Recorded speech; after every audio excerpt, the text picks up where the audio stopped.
Oui, je sais. Cette année a été dure. 2020, c'était un peu le lundi de toutes les années.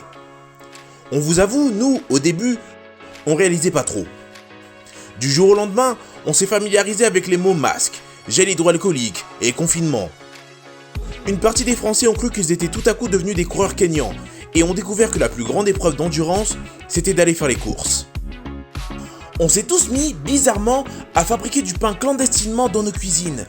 Pendant 2 mois, nous nous sommes transformés en Pablo Escobar de la farine. Le confinement, c'est aussi cet espace-temps bizarre où l'on s'est rendu compte que la première ligne de défense entre nous et le virus, ce n'était pas l'armée, ni même les soignants, mais bien Simone, 52 ans, caissière à Monoprix. Mais attention, ce moment de pause nous a aussi permis de ralentir et de nous poser les bonnes questions. Remettrai-je un jour un pantalon ? Combien de rediffusions de Joséphine Ange Gardien un être humain peut-il supporter ? Cher journal, pendant que je faisais la classe à mon enfant de 10 ans, j'ai découvert qu'il ne sait toujours pas lire. J'en viens à me demander, cher journal, cet enfant est-il vraiment de moi ? Chez Cocoon, nous nous sommes recentrés sur nos valeurs. On a fait du télétravail comme vous, et on a décidé de mettre à l'honneur la créativité. Plutôt que publier un énième message Covid-friendly, on a préféré sortir des fables pour développer notre culture d'entreprise et ancrer les valeurs de Cocoon dans l'inconscient collectif.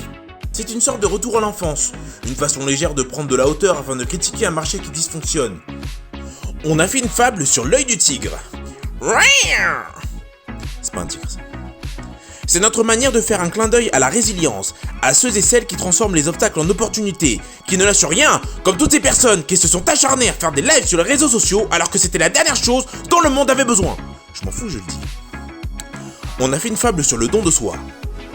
On aurait pu prendre en exemple les soignants exemplaires qui se sont dévoués corps et âme pendant cette crise, ou encore les livreurs qui ont bravé pluie et vent pour que nos falafels arrivent chauds juste parce qu'on n'avait pas fait les courses, parce qu'on avait la flemme de faire une attestation. Sorry. Mais on s'est dit que, malgré le Covid, le domaine où on donne le plus de soi reste et restera l'amour. On a fait une fable sur le rire. On aurait pu s'inspirer des milliers de blagues sorties pendant le confinement, mais on a préféré raconter l'histoire d'une girafe en galère d'appartement accompagnée d'un singe marrant.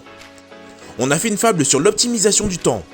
Vous savez, ce concept qui consiste à simplement tirer le meilleur du moment présent afin de se recentrer sur les choses essentielles.